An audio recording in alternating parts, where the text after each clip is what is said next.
daurah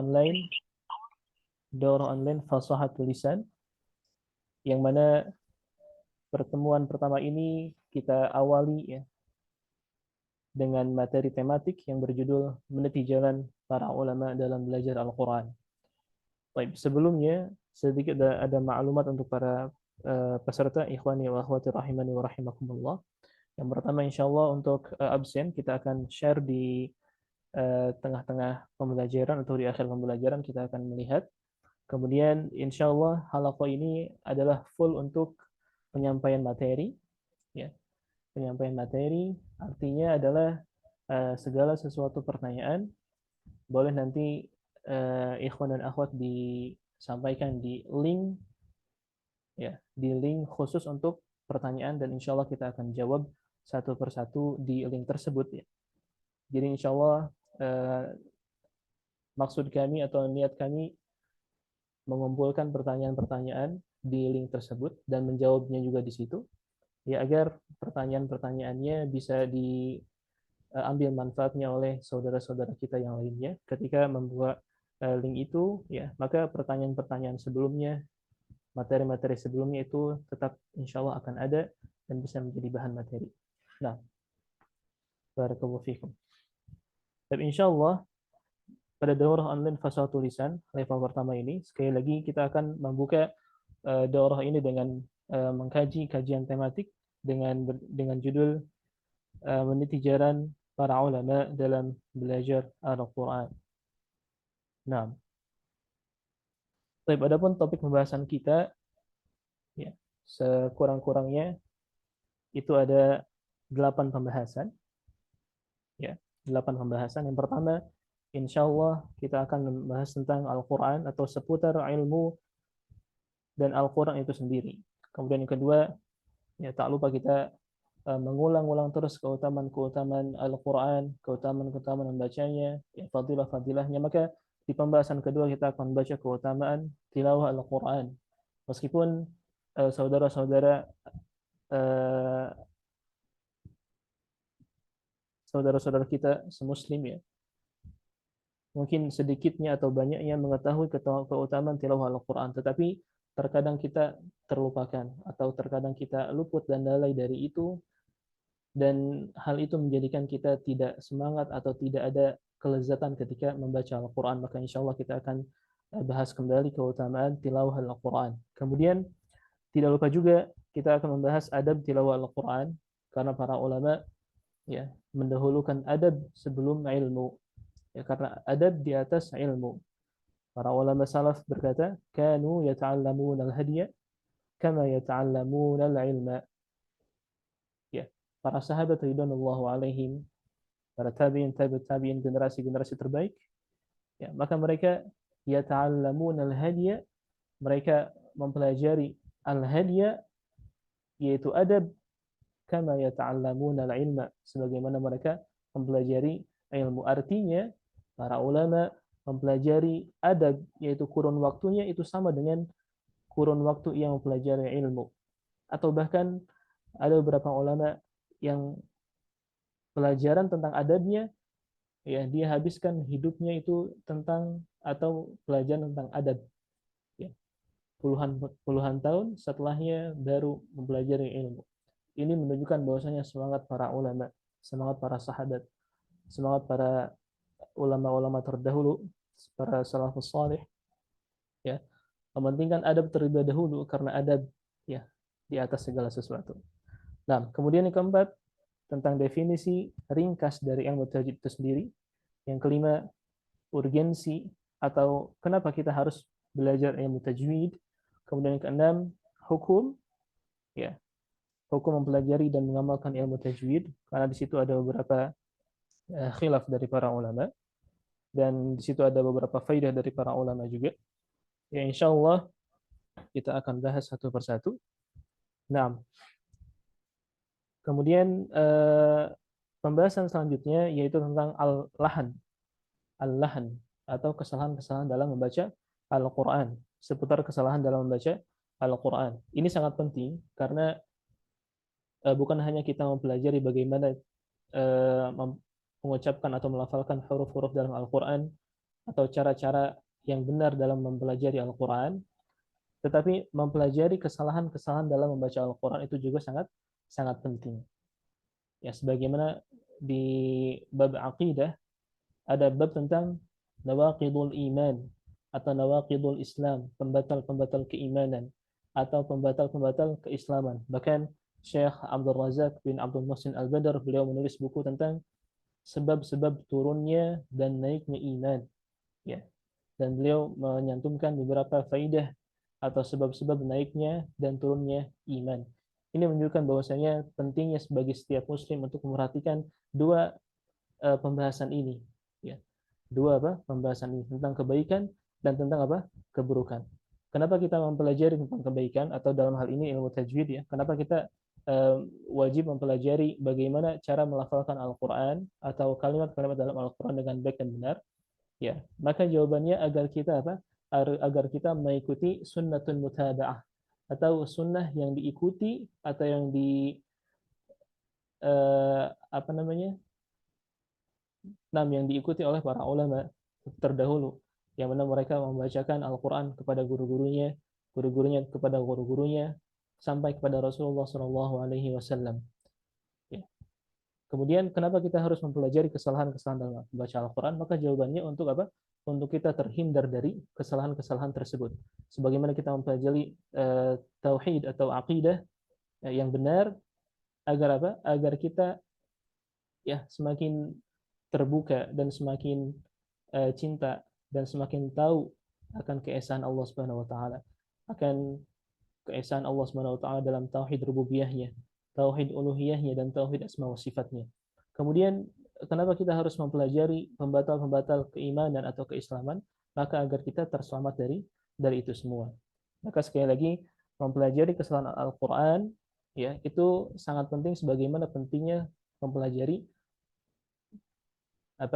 cara-cara yang baik atau cara-cara yang benar dalam membaca Al-Quran. Seperti kita mengambil ibrah dari sahabat Mu'adz, Hudzaifah ibnu Yaman, ya, beliau berkata, para sahabat Nabi ridwanullahu alaihim, mereka menanyakan tentang perihal kebaikan kepada Nabi Muhammad SAW. Adapun aku, ya, adapun aku ya menanyakan kepada Nabi Muhammad SAW itu tentang keburukan atau bagaimana menghindari dari keburukan, begitu. Jadi sekali lagi mempelajari kesalahan dalam baca Al-Quran sama pentingnya seperti kita mempelajari ya cara-cara terbaik atau cara-cara yang benar dalam melafalkan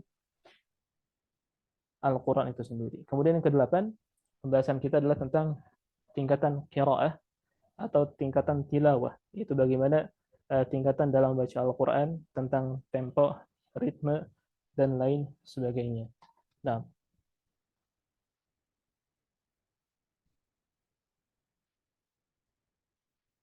baik. Pembahasan yang pertama adalah Al-Quran. Apa itu Al-Quran? Sebelumnya kita akan ingatkan untuk ikhwas semuanya, ya, karena insya Allah di hari Selasa itu ada ujian mingguan, maka yang dirasa penting, ya, hendaknya ia mencatat, ya, karena seperti perkataan Imam Syafi'i, ya, sesungguhnya ilmu itu bagaikan binatang buruan, ya, dan catatan adalah apa? Adalah alat untuk memburunya, ya gitu. Baik. Nah, Anda ingatkan kembali, jadi harus mencatat, atau kalau tidak mencatat maka dia menggunakan wasilah lain. Salah satunya adalah dengan men-screen, ya, materi yang kita share di layar, begitu. Nah, yang pertama pengertian Al-Qur'an. Nah,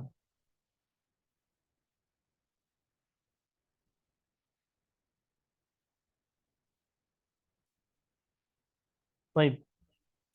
Yang pertama adalah sesungguhnya harus kita ketahui sesungguhnya Al-Qur'an adalah pedoman hidup manusia sekalian. Ya, Al-Qur'an adalah apa? Pedoman hidup manusia. Kemudian Al-Qur'an adalah kitab yang menjadi induk hukum-hukum dari segala hukum yang ada di agama ini. Ya. Maka kita sebagai muslim harus mengetahui apa itu Al-Quran atau definisi dari Al-Quran itu sendiri. Maka Al-Quran adalah firman atau kalam Allah. Al-Quran adalah apa? Adalah firman atau kalam Allah.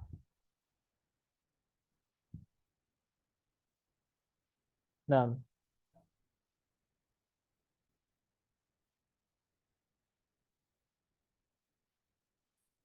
firman atau kalam Allah dan bukan makhluk.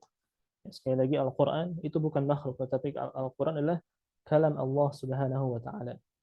Ya, yang diturunkan kepada Nabi Muhammad sallallahu alaihi wasallam, ya, diturunkan kepada siapa? Nabi Muhammad sallallahu alaihi wasallam sebagaimana kitab-kitab sebelumnya, kitab Zabur atau kitab Taurat, Zabur, ya, dan Injil diturunkan kepada nabi-nabi pilihan atau nabi dan rasul pilihan Allah Subhanahu wa taala. Maka Al-Qur'an diturunkan kepada Nabi kita Muhammad sallallahu alaihi wasallam melalui perantara malaikat Jibril alaihi salam.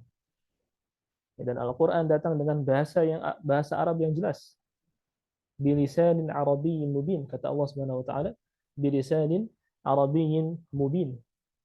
Kemudian definisi selanjutnya, Al-Qur'an itu tertulis di mushaf. Tertulis di mushaf.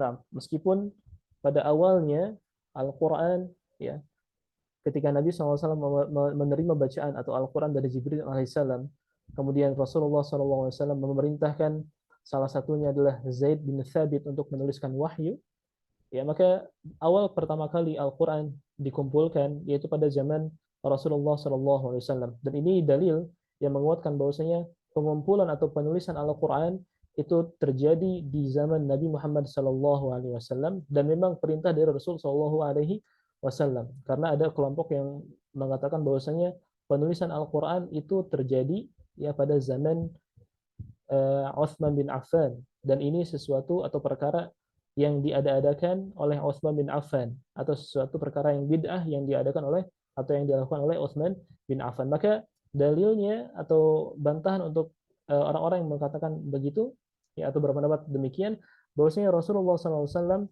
ya, itu memerintah salah satunya adalah Zaid bin Thabit untuk apa? Untuk menuliskan wahyu. Maka Zaid bin Thabit dikenal sebagai katibul wahyi, ya, penulis wahyu. Nah, maka para sahabat ada yang menulis di pelepah kurma, ada yang menulis di kulit-kulit unta yang telah dibersihkan, begitu, yang telah dikeringkan. Kemudian ada yang menulis di lempengan-lempengan batu, dan seterusnya dan seterusnya. Maka Al-Quran ini tertulis di mushaf. Nah, dan sampai kepada kita dengan mutawatir atau berangsur-angsur. Dengan apa? Dengan cara mutawatir atau berangsur-angsur. Nah, adapun kalimat atau kata mutawatir bisa diartikan dengan berangsur-angsur, begitu, karena dari Jibril alaihissalam, ya, Jibril alaihissalam menyampaikan Al-Quran kepada Nabi kita Muhammad SAW itu juga sama, berangsur-angsur. Itu makna pertama. Adapun makna kedua, mutawatir, ya, adalah tersambung antara Rasulullah SAW, ya, kemudian Rasulullah SAW membacakan kembali kepada para sahabat, dan sahabat membacakan ulang kepada Nabi kita Muhammad SAW. Para sahabat membacakannya kembali kepada generasi apa? Tabi'in, kemudian tabi'in, kemudian tabi'in membacakannya kembali kepada siapa? Generasi setelahnya, terus sampai kepada kita, binikmatillah, alhamdulillah. Kemudian Al-Quran, ya, membaca Al-Quran dihukumi ibadah.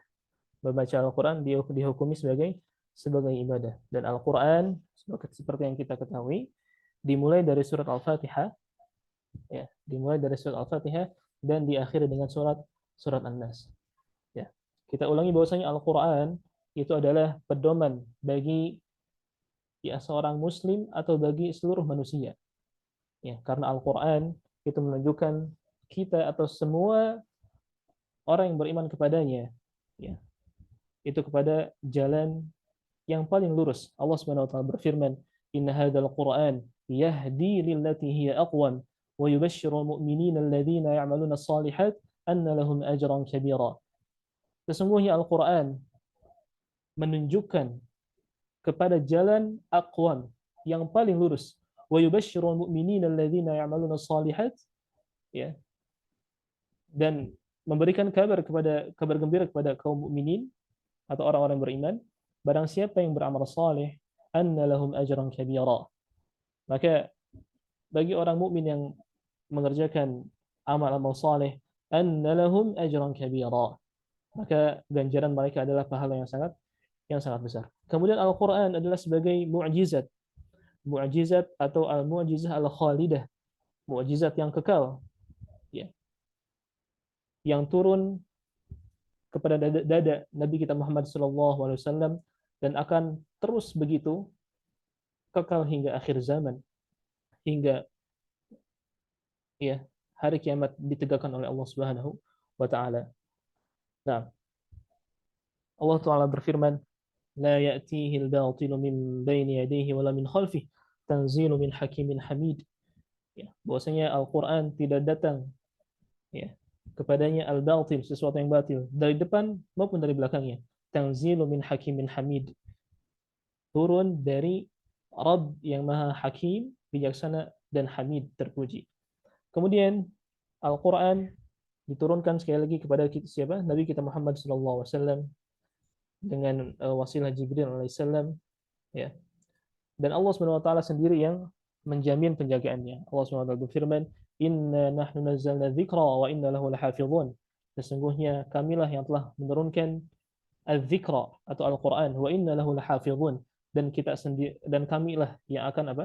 Menjaganya. Nah,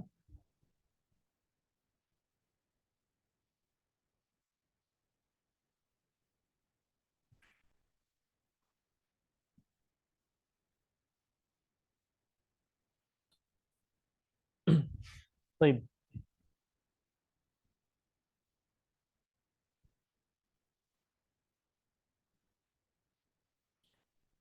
Baik. Di sini ada 6 syarat menuntut ilmu menurut Imam Syafi'i.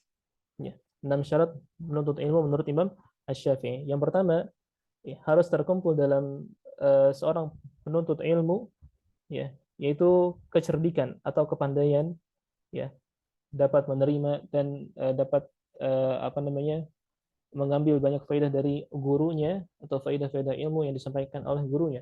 Kemudian harus ada pada dirinya perhatian yang tinggi terhadap ilmu, perhatian yang tinggi terhadap ilmu, karena dalam kitab Ta'zimul Ilmi yang dikarang oleh Syekh Al-Utsaimin, ya, beliau mengatakan dalam kitabnya, ya, sesungguhnya ilmu akan didapatkan oleh seseorang, ya, atau besar kecilnya ilmu yang akan didapatkan oleh seseorang, atau atau ilmu yang akan hadir atau ada di dalam hatinya, itu tergantung pengagungan dia terhadap ilmu. Semakin dia menganggap ilmu itu sangat besar, atau semakin ia mengagungkan ilmu, ya, maka semakin besar pula ia akan mendapatkan apa? Mendapatkan ilmu. Itu perkataan siapa? Syekh Al-Utsaimin dalam kitabnya Ta'zimul Ilmi. Kemudian perkara selanjutnya yang harus terkumpul dalam diri seorang penuntut ilmu, yaitu sungguh-sungguh, ya, sungguh-sungguh. Karena apa namanya? Para ulama berkata, ya, la yanalul ilma bi rahatil jism. Tidak akan, ya, sampai kepada derajat berilmu begitu bi rahatil jism, kalau misalkan badannya santai-santai atau tidak sungguh-sungguh. Maka mafhum mukhalafah atau pemahaman kebaliknya, maka ilmu akan didapatkan, ya, dan seseorang akan eh, apa namanya, mendapatkan derajat berilmu apabila dia apa? Tidak bersantai-santai. Artinya apa? Dia bersungguh-sungguh. Kemudian dia harus mempunyai bekal yang banyak. Ya, bekal dalam artian, ya, material dan non material. Ya, kita ketahui bahwasanya para ulama, ya, banyak sekali contohnya begitu, ada yang menjual hasil kebunnya begitu untuk apa? Untuk melakukan safar kepada gurunya, mengambil hadis kepada apa? Kepada ulama. Kemudian ada yang menjual barang miliknya untuk apa? Untuk bekal perjalanan menuntut ilmu. Kemudian bimbingan guru, ya, harus ada guru yang memandunya, harus ada guru yang mengarahkannya, ya, agar tidak digurui oleh syaitan. Para ulama berkata barang siapa yang mencukupkan dirinya dengan atau menjadikan gurunya adalah bukunya, ya, maka dia akan dibimbing oleh hawa nafsu atau syaitan. Karena setiap lafaz yang ada di dalam kitab, yaitu tidak semerta-merta bisa kita cerna dengan begitu saja. Harus ada bimbingan dari seorang guru atau seorang yang ahli di dalam ilmu tersebut. Kemudian, ya, dia harus sabar karena menuntut ilmu panjang masanya atau panjangnya masa dalam menuntut ilmu. Menuntut ilmu tidak cukup dengan mengandalkan, ya, waktu 1 jam atau 2 jam saja, 1 hari atau 2 hari saja, 1 bulan atau 2 bulan saja, 1 tahun atau 2 tahun saja. Tetapi ilmu, ya, harus kita kerahkan segala eh, apa yang kita miliki dari pikiran, ya, waktu, perhatian, umur, usia, bekal, itu semuanya untuk apa? Untuk ilmu. Nah,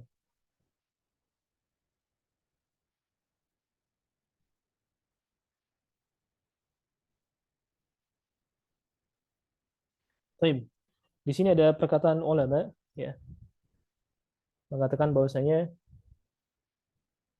ilmu selain Al-Qur'an, ya, ilmu apa? Selain Al-Qur'an, ya, atau setiap ilmu selain Al-Qur'an itu akan melalaikan diri. Sekali lagi, setiap ilmu selain Al-Qur'an itu akan apa? Melalaikan diri. Kecuali, nah ini kecuali ilmu selain Al-Qur'an yaitu ilmu hadis, ya, dan ilmu fiqh. Ya, maka ilmu hadis dan ilmu fikih membantu seseorang memahami syariat-syariat atau hadis-hadis Nabi SAW, itu hadis. Adapun fikih, ilmu, ya, tentang bagaimana dia beribadah dengan benar, dengan baik dan benar, ya, sebagaimana pemahaman para sahabat ridwanullahu alaihim, ya. Maka ilmu hadis, ilmu fikih itu sangat apa namanya? Sangat penting sekali. Dan termasuk di dalamnya ilmu fikih adalah ilmu tentang akidah, tentang tauhid. Bagaimana kita mengesahkan Allah Subhanahu wa taala. Maka bisa disimpulkan bahwasanya selain ilmu Al-Qur'an, ya, ilmu Al-Qur'an di dalamnya ada apa namanya? Ilmu mengesahkan Allah Subhanahu wa taala. Karena banyak sekali hadis atau ayat-ayat dalam Al-Qur'an yang menjelaskan bahwasanya tauhid-tauhid atau keesaan-keesaan Allah dalam hal rububiyah, keesaan-keesaan Allah dalam hal uluhiyah, keesaan-keesaan Allah dalam hal asma wa sifat. Ya, selain itu, ya, itu akan melalaikan. Kecuali ilmu hadis dan ilmu fiqih. Begitu. Karena kenapa? Karena ilmu itu adalah segala sesuatu yang berdasarkan riwayat dan sanad, tersambung keilmuannya kepada guru-guru kita, ya, atau guru dari guru-guru kita terus sampai ulama, ya, dan sampai ke Rasulullah SAW. Sehingga kita dapat simpulkan, ya, yang selainnya adalah was-was syaitan. Was-was apa? Syaitan atau bisikan-bisikan syaitan. Nah,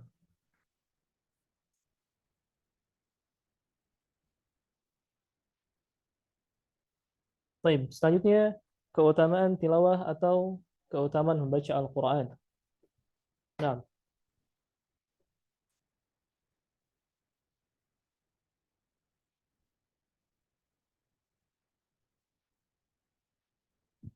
baik. Kita masuk ke materi selanjutnya, itu keutamaan tilawah Al-Qur'an. Nah, yang pertama adalah salah satu ibadah yang agung dan mulia, ya, yang paling mendatangkan kedekatan atau hubungan dengan Allah Subhanahu wa taala. Nah, jadi tilawah Al-Qur'an adalah merupakan salah satu ibadah yang agung dan mulia, yaitu yang paling mendekatkan kedekatan hubungan dengan Allah atau kedekatan antara hamba dengan Allah Subhanahu wa taala. Ya. Al-Imam Asy-Syafi'i berkata bahwasanya, ya, wa ba'du fa hablullahi fina kitabuhu fajahid bihi hiblal idam wa tahabbila. Maka hubungan atau tali penghubung antara hamba dan Allah, ya, hubungan atau tali antara siapa? Antara hamba dan Allah, yaitu apa? Salah satunya adalah membaca Al-Qur'an, gitu. Maka para ulama berkata bahwasanya barang siapa, ya, yang ingin bertemu dengan Allah Subhanahu wa taala, maka hendaknya ia menunaikan salat. Ya. Hendaknya ia apa? Menunaikan salat. Dan barang siapa yang ingin bercakap-cakap dengan Allah Subhanahu wa taala, maka hendaknya ia membaca Al-Qur'an. Nah, kemudian selanjutnya, salah satu keutamaan tilawah Al-Qur'an yaitu sebagai penolong bagi pembacanya atau yang mendatangkan syafaat kelak pada hari kiamat. Rasulullah Shallallahu alaihi wasallam bersabda, "Khairukum man ta'allama al-Qur'ana wa 'allamah." Khairukum man ta'allama al-Qur'ana wa 'allamah. Sebaik-baik dari kalian ya adalah yang mempelajari Al-Qur'an ya, yang mempelajari Al-Qur'an dan mengajarkannya. Ya. Kebaikan ini ya, kata para ulama, itu ada dua. Kebaikan yang ia dapatkan untuk dirinya sendiri ya, dan kebaikan apa? Dan kebaikan untuk eh, yang lainnya atau untuk orang tuanya.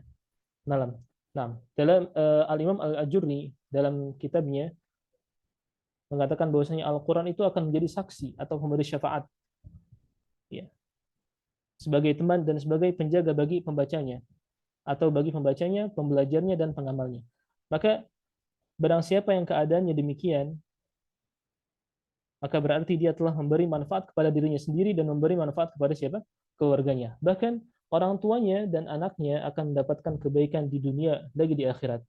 Kemudian Al-Imam Al-Ajurri mengutip dari salah satu hadis ya, dalam kitabnya menuliskan bahwasanya ya, hadis yang diriwayatkan oleh Muadz Al-Juhani radhiyallahu anhu bahwasanya Rasulullah sallallahu alaihi wasallam bersabda, "Man qara'al Qur'an wa 'amila bima fihi ulbisa walidahu tajan yaumal qiyamah." Barang siapa yang menghafal Al-Qur'an dan mengamalkan isinya, maka akan dipakaikan kepada kedua orang tuanya mahkota pada hari kiamat. Ikhwatul iman, dalam hadis ini disebutkan barang siapa yang menghafal Al-Qur'an dan mengamalkan isinya. Kita garis bawahi mengamalkan isinya.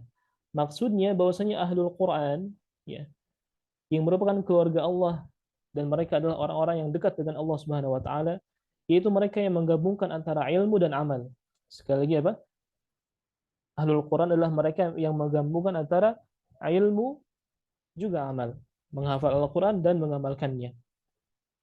Karena mengamalkan petunjuk-petunjuk Al-Quran adalah tujuan diturunkannya Al-Quran. Liyadabbaru ayatihi wa liyatadzakkar ulul albab, yaitu Al-Quran salah satu maksud diturunkan oleh Allah Subhanahu wa taala adalah apa? Liyadabbaru ayatihi, untuk ditadaburi dan diamalkan. Wa liyatadzakkar ulul albab, dan menjadi pengingat bagi mereka yang berakal. Ya. Maka tidak layak ya, dan tidak sepantasnya bagi umat Islam mereka hanya sekedar membaca Al-Quran saja, hanya sekedar apa? Mempelajari tahsin dan tajwidnya saja tanpa memahami, mentadaburi, apalagi mengamalkannya. Kemudian dalam hadis disebutkan ya, akan dipakaikan kedua orang tuanya mahkota pada hari kiamat. Kenapa? Karena kedua orang tuanya adalah sebab yang mendidik dan memotivasi anaknya untuk memperhatikan, mengamalkan dan menghafalkan Al-Quran. Maka ia pun akan mendapatkan balasan dengan keduanya atau orang tuanya dipakaikan mahkota pada hari kiamat. Kemudian lanjutan hadis tadi adalah bau'uhu ahsanu min bau'is syams fi buyuti dunya law kanat fi. Yaitu mahkotanya atau mahkota tersebut lebih terang dan lebih baik daripada cahaya matahari di rumah-rumahnya atau di rumah-rumah dunianya seandainya cahaya tersebut ada padanya. Kemudian dilanjutkan dalam hadisnya, fama dhannukum billadzi amila bihadza, maka bagaimana lagi keadaan orang yang melakukan perkara tersebut. Maksudnya jika orang tuanya saja mendapatkan mahkota dan cahaya yang lebih baik cahayanya daripada matahari, bagaimana orang atau si anak tadi yang menghafalkan Al-Quran, maka kebaikannya akan lebih banyak lagi. Kemudian selanjutnya, salah satu keutamaan tilawah Al-Quran adalah akan dilipat gandakan pahalanya. Akan dilipat apa? Gandakan pahalanya. Yaitu 10 kali lipat setiap huruf yang ia baca. Rasulullah SAW bersabda, "Man qara'a harfan min kitabillahi falahu hasanah." Barang siapa membaca Al-Quran atau membaca satu huruf dari Al-Quran, falahu hasanah, maka dia akan mendapatkan satu kebaikan. Wal hasanatu bi asyri amsalihha. Dan satu kebaikan akan dilipat gandakan menjadi apa? Menjadi 10 kebaikan. Bahkan dalam hadis lain yang sahih bahwasanya amalan-amalan seseorang hamba itu dilipat gandakan oleh Allah Subhanahu wa taala bukan hanya sampai 10, tetapi apa? Sampai 700 kali lipat. Tergantung kepada apa? Kepada bagaimana ia mentadaburinya, keikhlasannya, ya, dan lain sebagainya.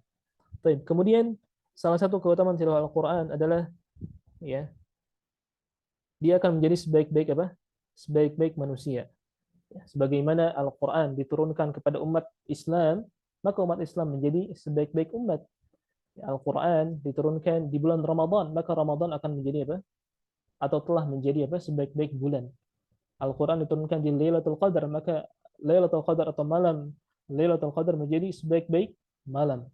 Maka Al-Qur'an, ya, jika dia menempel kepada diri manusia atau ada di dalam dada manusia, terpancar di dalam akhlak-akhlak kesehariannya, ya, maka dia akan menjadi sebaik-baik manusia. Hadis yang sudah kita sampaikan, khairukum man ta'allama al-Qur'ana wa 'allamah. Sebaik-baik kalian adalah yang mempelajari Al-Qur'an dan apa? Dan mengajarkannya. Nah, baik. Yang ketiga, apa saja adab-adab membaca Al-Qur'an? Apa saja adab-adab membaca Al-Qur'an? Maka dalam kitab Hudal Majid dan dalam kitab yang lainnya, ya, itu ada apa namanya? Adab-adab bagaimana kita mempelajari atau ketika membaca Al-Qur'an. Tetapi sebelumnya kita harus apa namanya? Tidak melupakan syarat-syarat ibadah, karena sekali lagi Al-Qur'an, membaca Al-Qur'an adalah sebagai bentuk ibadah. Kata para ulama, a'zamul ibadah, ya, yaitu ibadah yang paling agung, yaitu membaca Al-Qur'an adalah ibadah yang paling agung sebagai apa? Sebagai pendekatan atau yang mendatangkan kedekatan kepada Allah Subhanahu wa taala. Karena membaca Al-Qur'an adalah ibadah, maka kita harus ingat, ya, syurut qubulul ibadah. Ya, syarat-syarat diterimanya apa? Ibadah. Syekh Abu Bakar bin Zaid dalam kitab Hilyatul Talibul Ilmi yang disyarah oleh Fadilatul Syekh Salih Al-Utsaimin, ya. Di situ disebutkan bahwasanya adapun syarat-syarat ibadah itu ada dua, yaitu ikhlas, ya, dan mutaba'ah. Ikhlas adalah meluruskan niat hanya karena Allah Subhanahu wa taala.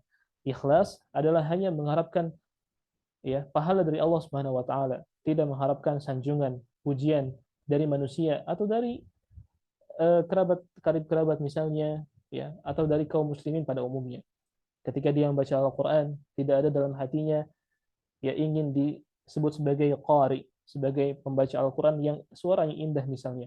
Atau ketika dia mengajarkan Al-Qur'an, tidak ada dalam hatinya, ya, ingin disebut sebagai yang ahli Al-Qur'an, tidak ada. Tetapi lurus dan suci, bersih, lagi berserah diri atau berlepas diri dari segala, ya, niat-niat yang lainnya kecuali niat untuk mengharapkan wajah Allah Subhanahu wa taala. Maka itu adalah ikhlas. Kemudian salah satu syarat, ya, atau syarat yang lain agar ibadah kita diterima oleh Allah Subhanahu wa taala yang ditulis oleh Syekh Abu Bakar bin Zaid dalam kitab Hilal Talibul Ilmi, yaitu mutaba'ah. Apa itu mutaba'ah? Mutaba'ah itu mengikuti sunnah Nabi Muhammad sallallahu alaihi wasallam. Maka kita membaca Al-Qur'an huruf demi huruf seperti apa yang dibacakan oleh Rasulullah SAW kepada sahabat ridwanullah alaihim. Kita membacakan kalimat demi kalimat seperti apa yang dibacakan Jibril alaihissalam kepada siapa? Kepada Nabi kita Muhammad SAW. Maka kita ulangi, ya, sebelum kita masuk ke adab-adab tilawah, ya, karena tilawah Al-Quran merupakan ibadah, maka syarat-syaratnya juga harus kita penuhi. Nah, syarat-syaratnya harus kita apa? Penuhi. Yang pertama adalah ikhlas, ya, berserah diri kepada Allah Subhanahu wa taala dan berlepas diri, berserah diri dan berlepas diri dari apa? Dari segala pujian, dari segala niat-niat lain kecuali untuk Allah Subhanahu wa taala. Kemudian selanjutnya adalah al-mutaba'ah atau mengikuti sunnah, ya, sesuai dengan sunnah Rasulullah Sallallahu Alaihi Wasallam. Nah, baik, di antara adab-adab dalam membaca Al-Quran yang pertama adalah menghadap kiblat. Ya, menghadap kiblat bagi yang mudah dan memungkinkan untuk menghadap kiblat. Adapun ketika di kendaraan misalnya, ya, atau ketika safar misalnya, maka, ya, dia mengambil apa hal yang mudah baginya. Nah, baik. Kemudian selanjutnya bersiwak atau membersihkan, bersiwak ma'ruf, ya, membersihkan gigi dari kotoran-kotoran sisa-sisa makanan misalnya atau lain sebagainya, atau dari bau mulut sebagai apa? Sebagai bentuk pengagungan kita terhadap Al-Qur'an. Kemudian selanjutnya menutup aurat, ya. Juga salah satu bentuk pengagungan kita kepada Allah atau kepada Al-Qur'an. Karena sekali lagi kita membaca Al-Qur'an, kita niatkan ibadah, ya. Maka segala hal adab-adab ketika ibadah kita penuhi, ya. Salah satunya menutup aurat, kemudian selanjutnya tentunya suci dari hadas atau suci dari hadas besar atau hadas kecil. Kemudian keadaan kita selalu bersih, ya, mencakup badan, pakaian, dan tempat. Badan kita harus bersih dari bau-bau yang tidak sedap misalnya, pakaian kita harus suci dan bersih, ya. Kemudian kita harus memilih tempat yang baik, ya, dan yang suci atau yang bersih, begitu. Jika dia apa? Mampu, ya. Adapun sekali lagi ketika safar, ya, misalkan di atas kendaraan, ya, maka nah, dia mengambil apa? Mengambil kemudahan atau rukhsah. Kemudian memohon perlindungan kepada Allah Subhanahu wa taala dari godaan syaitan-syaitan itu dengan membaca ta'awudz atau isti'adzah di setiap awal apa? Setiap awal membaca Al-Qur'an. Kemudian tidak lupa dia selalu khusyuk, ya, dan mentadaburi setiap ayat-ayat dalam Al-Qur'an. Ya, dia mengingat azab-azab Allah Subhanahu wa taala ketika dia sampai di ayat yang menjelaskan tentang azab, ya, maka dia harus bersedih dan takut kepada azab-azab Allah Subhanahu wa taala. Kemudian sebagaimana dia sedih ketika datang atau membacakan ayat-ayat tentang azab, maka dia harus menghadirkan rasa harap, ya, dan rasa rindu, kemudian rasa apa namanya? Ingin mendapatkan nikmat ketika apa? Ketika masuk atau sampai di ayat-ayat yang menerangkan tentang nikmat-nikmat surga misalnya dan lain sebagainya. Kemudian, ya, adab-adab selainnya adalah menghadirkan hati agar berbekas ayat-ayat yang dibaca. Agar apa? Agar berbekas ayat-ayat yang dibacanya. Ayat-ayat yang kita baca, ya, seyogianya dan sepatutnya masuk ke dalam hati. Bagaimana masuk ke dalam hati? Maka kita hadirkan dulu hati kita terlebih dahulu sebelum ayat itu masuk ke dalam hati kita. Nah, tapi ikhwatal iman, sebelum kita masuk ke definisi keempat, ya, mungkin kita akan apa namanya? Mengisi absen. Silakan absennya nanti akan di-share di room chat Zoom, ya. Seperti yang kemarin sudah dipandu oleh Ustadz kita. Ya, maka silakan dibuka room chat Zoom-nya, begitu. Itu nanti insya Allah kita akan kirimkan apa namanya? Link untuk absen. Nah, jadi silakan diisi absennya. Yang mau minum silakan minum sebentar, 2 atau 3 menit, ya, sambil mengisi absennya. Nah, dan kita istirahat sejenak, mungkin 1 atau 2 menit sambil menunggu teman-teman untuk absen. Nah, barakallahu fikum.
Baik, kita lanjut sambil apa namanya teman-teman mengisi absen, ya.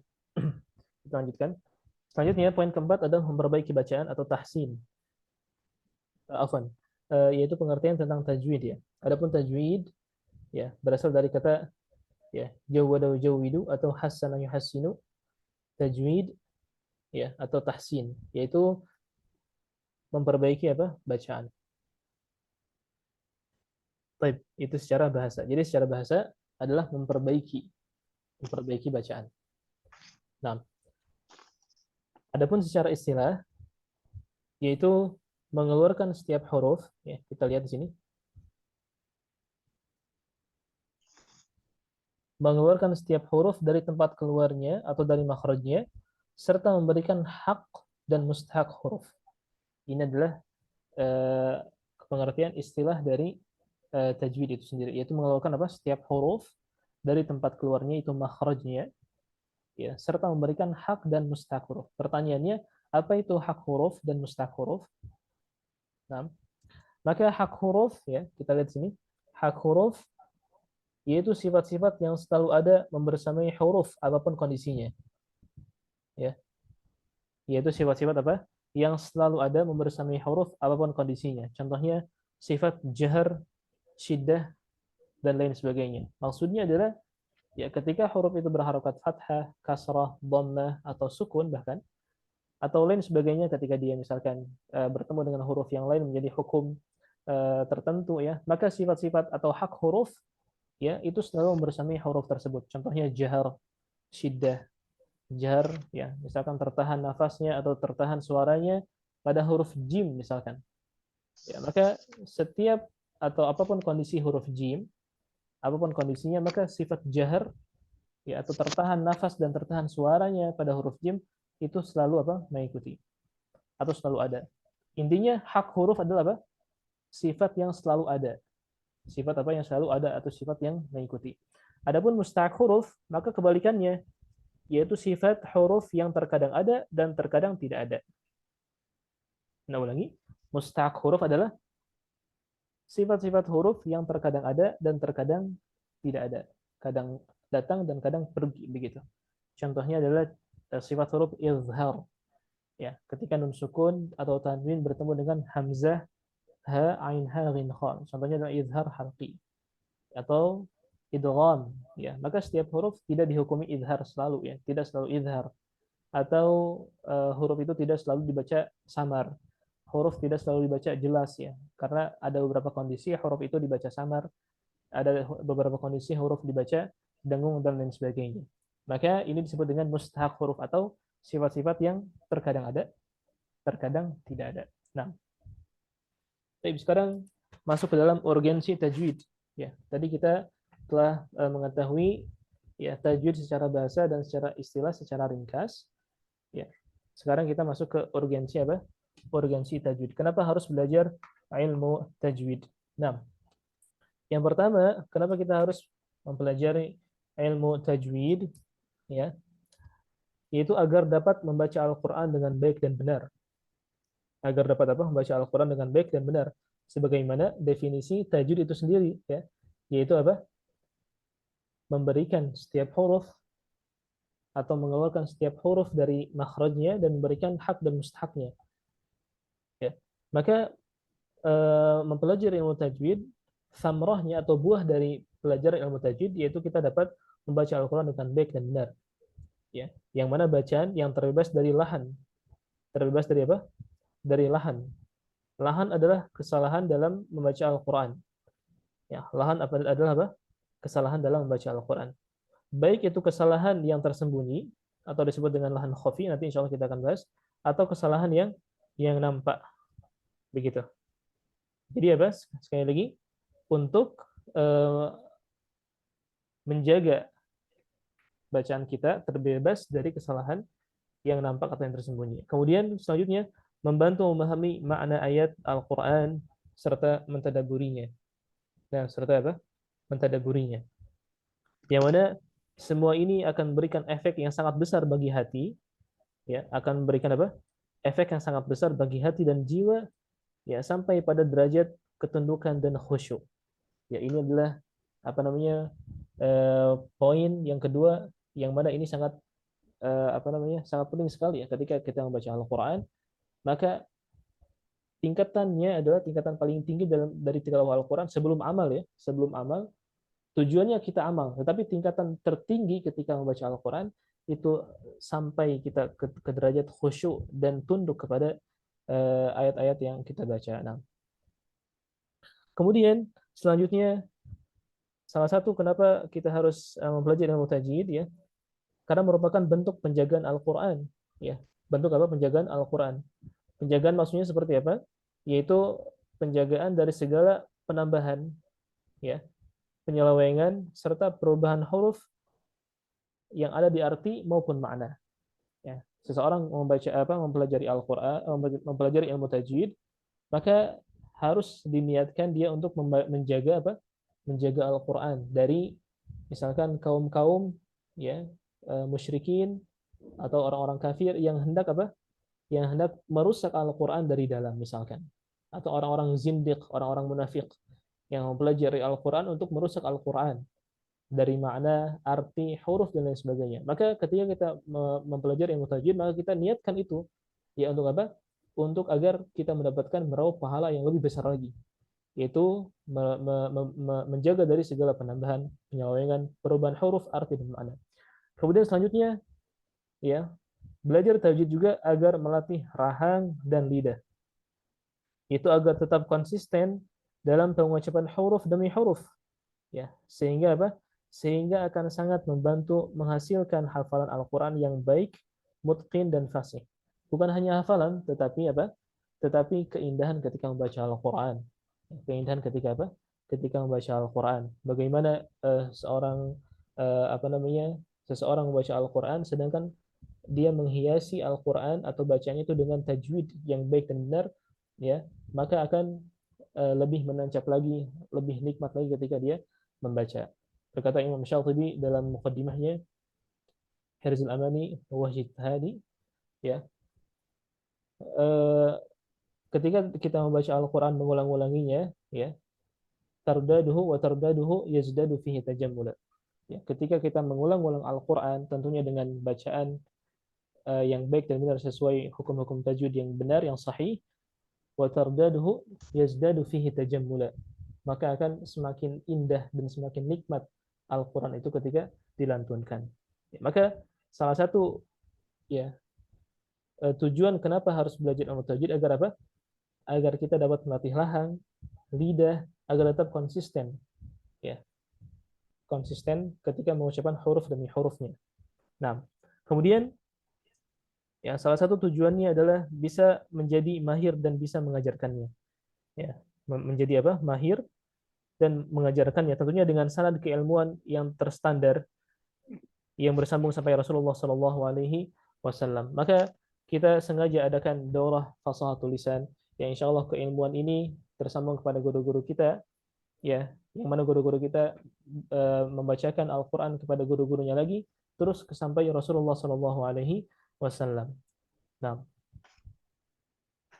baik. Adapun contoh kesalahan yang fatal dalam membaca Al-Quran, ya, contoh kesalahan yang apa? Yang fatal dalam membaca Al-Quran, yang mana ini semuanya dapat merubah makna. Sekali lagi, ini semuanya terjadi karena apa? Karena ketidaktahuan atau kelalaian atau karena dia tidak belajar ilmu tajwid, ya. Maka kita akan mendapati apa? Thamrahnya atau buah dari belajar ilmu tajwid, ya, dan terbebas dari kesalahan-kesalahan yang akan kita bacakan. Contohnya, ya, kalimat asa. Kalimat asa seharusnya dibaca asa, malah dibaca apa? Asa. Dia tergelincir di huruf sad. Dia tergelincir di apa? Di huruf sad. Harusnya asa jadi asa. Ya. Sekali lagi ini akibat apa? Kejahilan dia atau ketidaktahuan dia, ya. Entah itu lalai dan lain sebagainya karena dia tidak mengetahui ilmu tajwid atau tidak membacakan huruf-hurufnya kepada guru yang telah tersambung keilmuannya kepada Rasulullah SAW. Contohnya adalah kalimat mahzura. Mahzura. Malah dibaca apa? Mahzura. Dia tergelincir di huruf dha. Harusnya apa? Mahzura. Mahzura. Zal tipis. Ini malah dibaca dhu. Mahzura. Nah, contohnya adalah kalimat mastura. Mastura. Malah dibaca apa? Mastura. dia tergelincir dan salah, dan ini sangat fatal sekali ya, karena bisa merubah makna bacaan, merubah huruf to yang tebal menjadi huruf ta yang tipis. Harusnya masturo menjadi masturo. Nah, selanjutnya kalimat ya qurbah, qurbah, huruf qaf. Dia tergelincir di huruf qaf, ya. Maka dia bilangnya apa? Qurbah, qurbah, qurbah. Seakan-akan sama ya, tetapi di huruf atau di pengucapan yang kedua yang tadi Anda baca, huruf kaf itu ada nafas yang mengalir sedikit ya. Qurbah, qurbah. Harusnya gimana? Qurbah, qurbah. Selanjutnya kalimat abkara, abkara, ka harusnya tipis. Dia dibaca, dia membaca abqara, qa, abqa. Harusnya abkara. Malah bacanya gimana? Abqara. Nah, baik. Yang tadi kita sebutkan adalah apa namanya? Hasil dari kejahilan dia atau ketidaktahuan dia atau kelalaian dia. Ya Allah telah memberikan banyak sekali kesempatan ya, entah itu ilmu, waktu, ya harta dan sebagainya, tapi dia tidak gunakan. Maka dia akan terjerumus dari kepada kesalahan-kesalahan yang tadi sudah kita bahas. Nah, selanjutnya poin keenam adalah hukum. Apa hukum mempelajari ilmu tajwid? Apa hukum mempelajari ilmu apa? Ilmu tajwid. Sebelum kita masuk ke dalam hukum, ya, maka kita harus ketahui dulu, ya, hukum tajwid itu, ya, itu terbagi menjadi berapa? Menjadi dua. Nah, ada hukum, ya, ilmi, ya, afwan, ada tajwidul ilmi, ya, ada tajwid, ya, amali. Baik, yang pertama adalah ilmi. Tajwidul ilmi wa tajwidul amali. Nah, apa itu tajwidul ilmi? Yaitu pengetahuan tentang kaidah-kaidah dan hukum-hukum tajwid yang telah ditetapkan oleh para ulama. Ya, contohnya misalkan adalah ya kaidah apa namanya? Izhar halqi. Ya, izhar apa? Halqi. Ketika nun sukun dan tanwin ya berhadapan dengan hamzah, ha, ain, ha, ghain, kha, maka dibaca jelas dengan gunnah, dengan kadar gunnah yang sedikit. Ini adalah kaidah-kaidah atau definisi-definisi yang disimpan atau yang dituliskan oleh para ulama. Maka ini disebut dengan apa? Tajwid ilmi atau pengetahuan tentang definisi-definisi dan kaidah-kaidah tajwid yang telah dituliskan oleh siapa? Para ulama. Hukumnya apa mempelajari ini? Berarti hukum mempelajari menghafalkan definisi-definisinya, contohnya menghafalkan surat apa namanya? Huruf-hurufnya misalkan. Maka ini hukumnya fardu kifayah. Fardu apa? Kifayah atau fardu kifayah itu adalah kewajiban yang bisa gugur ketika orang lain ya sudah mempelajari hal tersebut ya. Maka misalkan dari satu keluarga itu misalkan ya, satu keluarga seorang ayah ya sudah mengetahui ya dan pengetahuannya ini sudah luas ya. Sudah luas atau bisa dikatakan dia sudah hatam ya tentang apa definisi-definisi atau kaidah-kaidah ilmu tajwid yang telah ditetapkan atau dituliskan oleh para ulama, maka anggota keluarga yang lainnya itu tidak wajib lagi karena kewajibannya sudah apa? Sudah gugur begitu.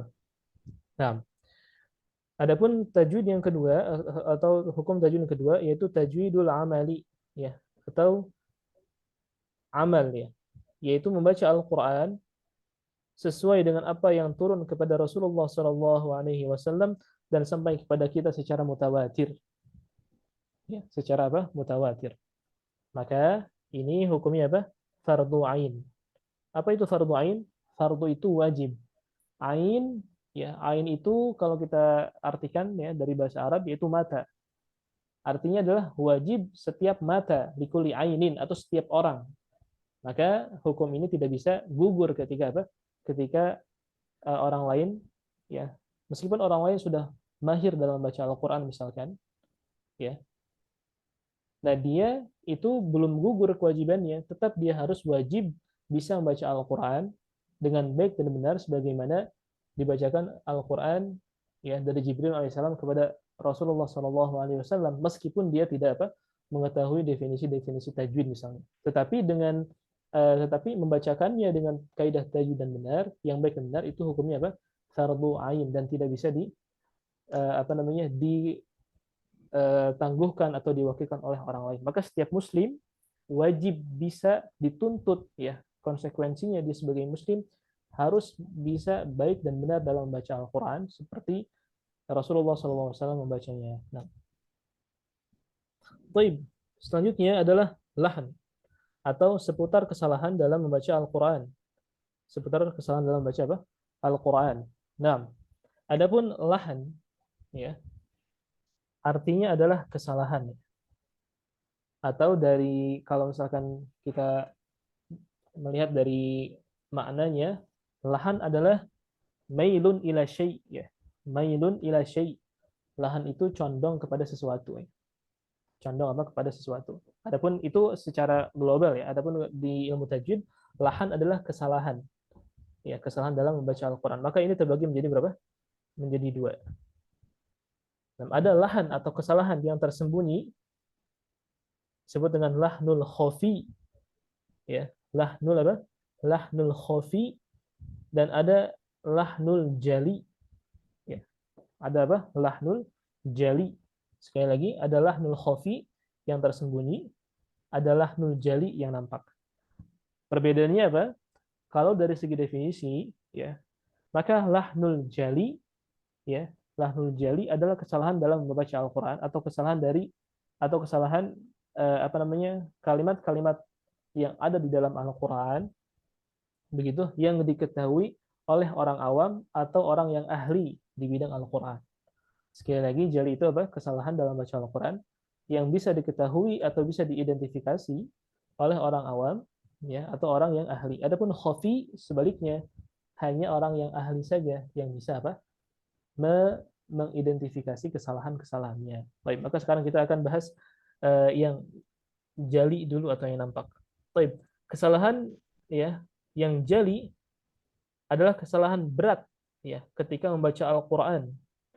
Karena bisa jadi ya ketika dia tergelincir ke dalam kesalahan membaca Al-Qur'an yang jali yang nampak ya, maka dia akan bisa merubah makna. Contoh dari lahnul jali, contohnya adalah mengubah huruf. Mengubah apa? Huruf. Contohnya ada kalimat di ayat Al-Qur'an yang tadi yang kita sudah bahas ya. Kalimat asa jadi aso. Ya. Abkara jadi abqara. Ya. Atau misalkan mardiyah, huruf dhad, mardiyah jadi apa? Mardiyah. Jadi huruf dal. Maka ini ya artinya akan sangat beda jauh. Atau mengubah harakat. Misalkan di kalimat siratal ladzina an'amta 'alaihim. Dia bacanya gimana? Siratal ladzina an'amtu 'alaihim. An'amta jadi an'amtu. Ya. Atau menambah atau mengurangi huruf. Ya. Contohnya misalkan di kalimat thumma latus'alunna, ya, di kalimat lam dia malah menambah huruf yaitu dengan menambah mad. Contohnya thumma latus'alunna, ya. Harusnya gimana? Thumma latus'alun. Dia bacanya thumma latus'alun. Atau contohnya mengurangi huruf. Contohnya kalimat ولا تموتن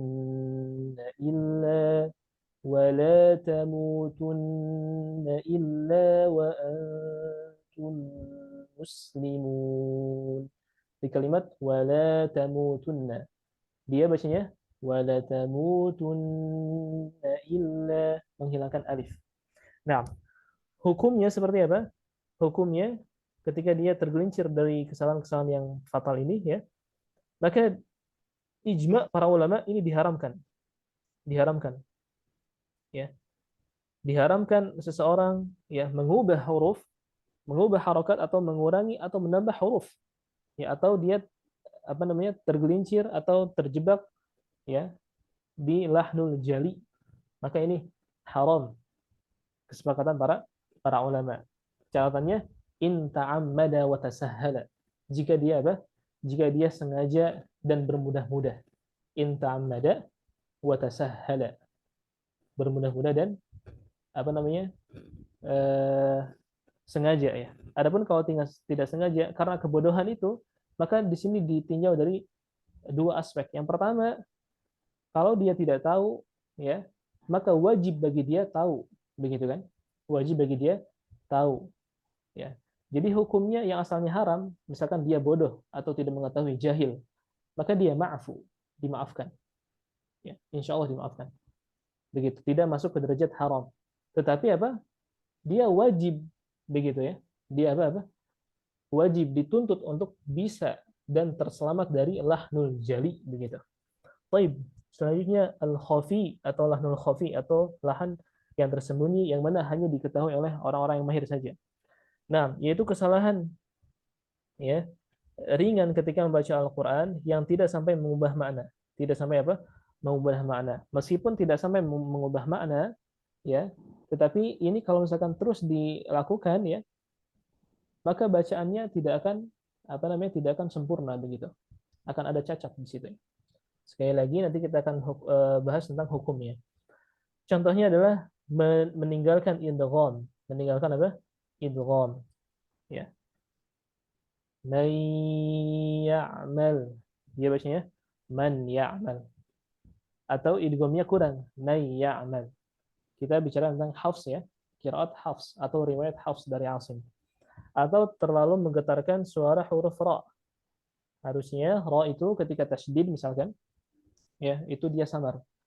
Kata Imam Al-Jazari, Imam Ibn Jazari, wa akhfi takriran idza tushaddadu. Dan samarkanlah apa? Sifat takrir pada huruf ra idza tushaddadu, apabila dia tasydid. Maka kesalahannya dia terlalu menggetarkan. Bismillahirrahmanirrahim. Ra-nya terlalu apa? Getar. Nah, dan sebagainya. Kemudian tidak menyempurnakan harakat.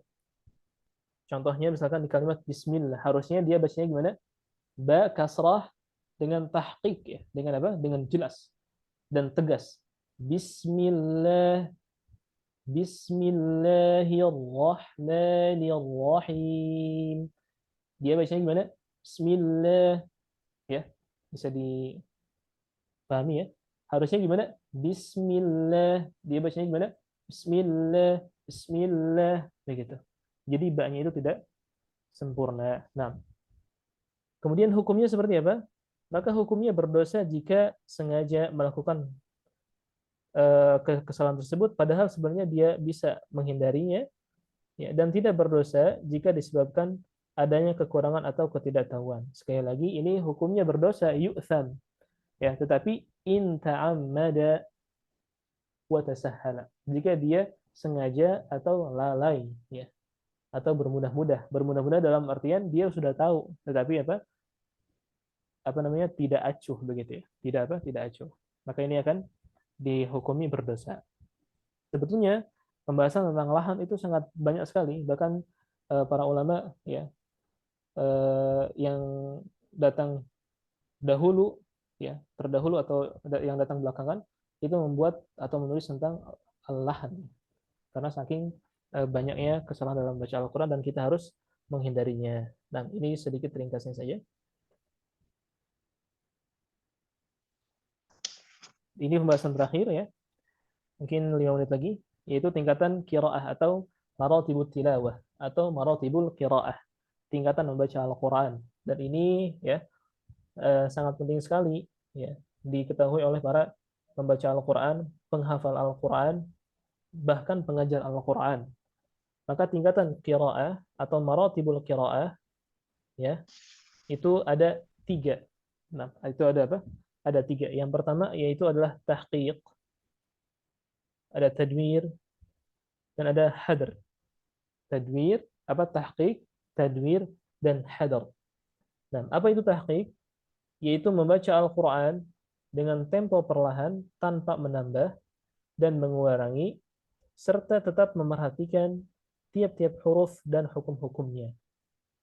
Jadi bacaan tahqiq itu adalah bacaan yang sangat pelan temponya, ya, dengan apa? Dengan tetap menjaga setiap huruf haknya dan mustahaknya, memperhatikan memenuhi kaidah-kaidah ilmu tajwid, ya. Dan tahqiq ini ya sangat apa? Sangat disarankan atau dianjurkan, dan memang begitu semestinya, apa?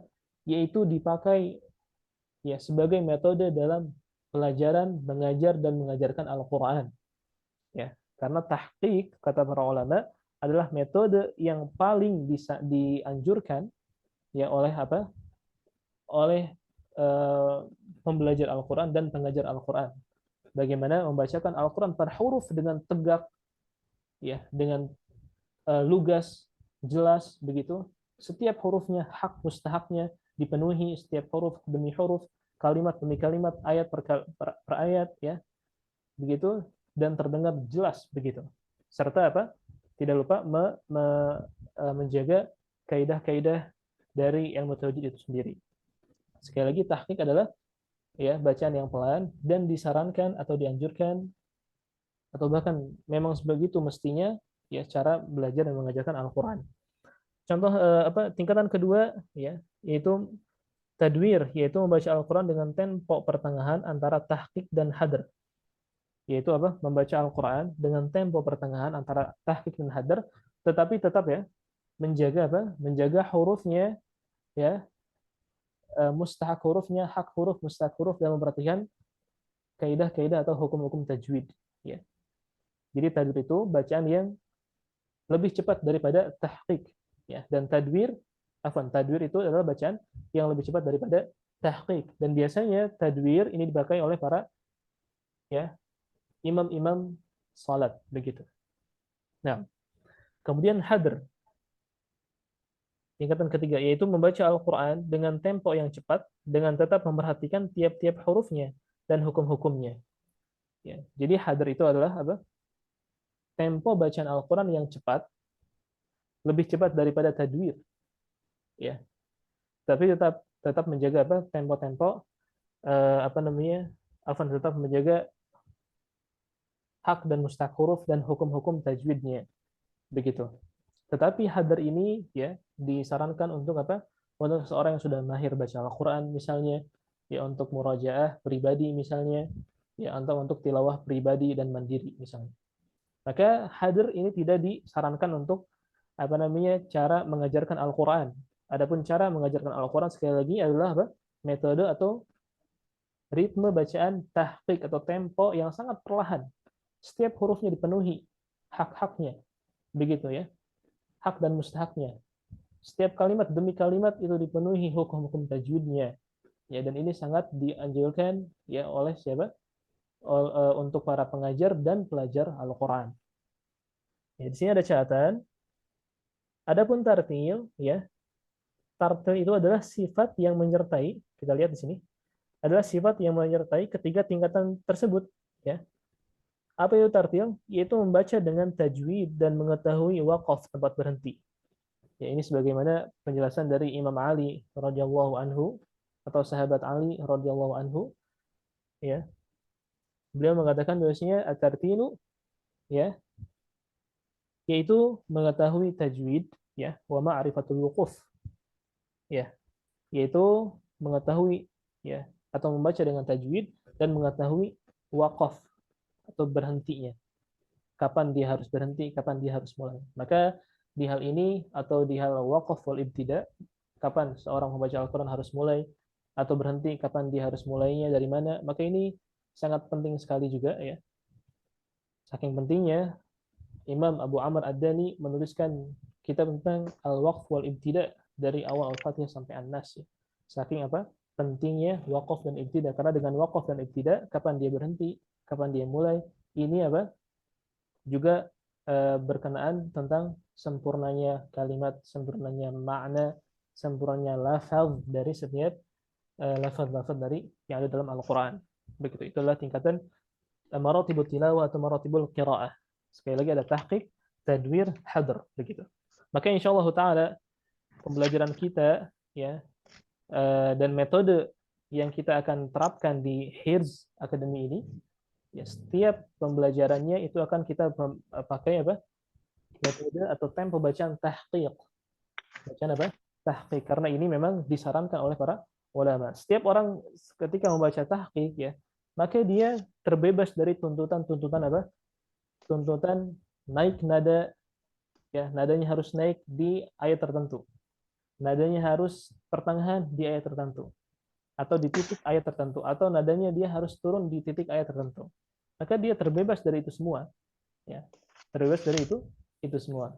Karena tahqiq sekali lagi ya metode cara belajar dan mengajarkan Al-Qur'an yang dianjurkan oleh para ulama. Nah, barakallahu fiikum.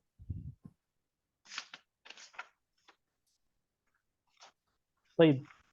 Ya, alhamdulillah kita cukupkan materi pada malam hari ini. Jazakumullahu khairan. Barakallahu fiikum. Sekali lagi insya Allah untuk pertanyaannya ya silakan ditulis kalau misalnya ada pertanyaannya di kolom Zoom ya atau misalkan di apa namanya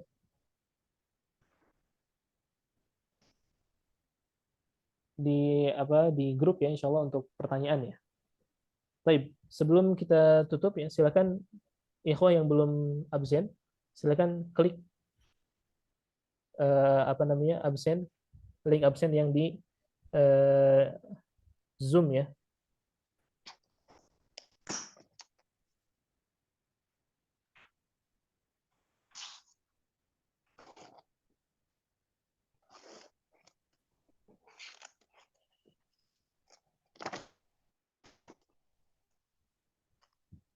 Nah,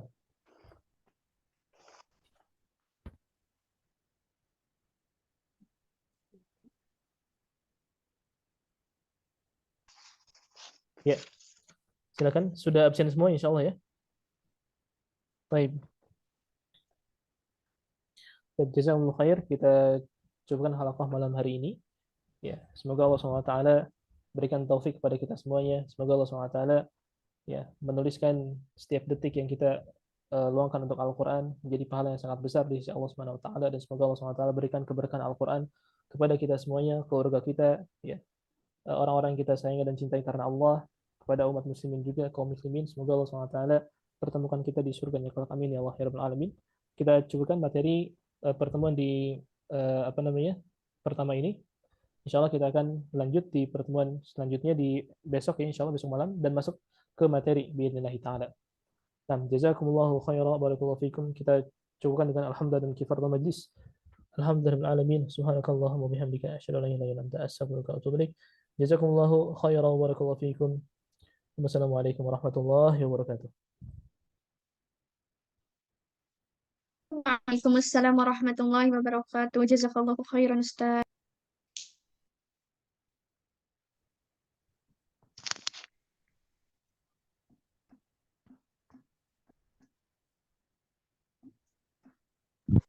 Waalaikumsalam warahmatullahi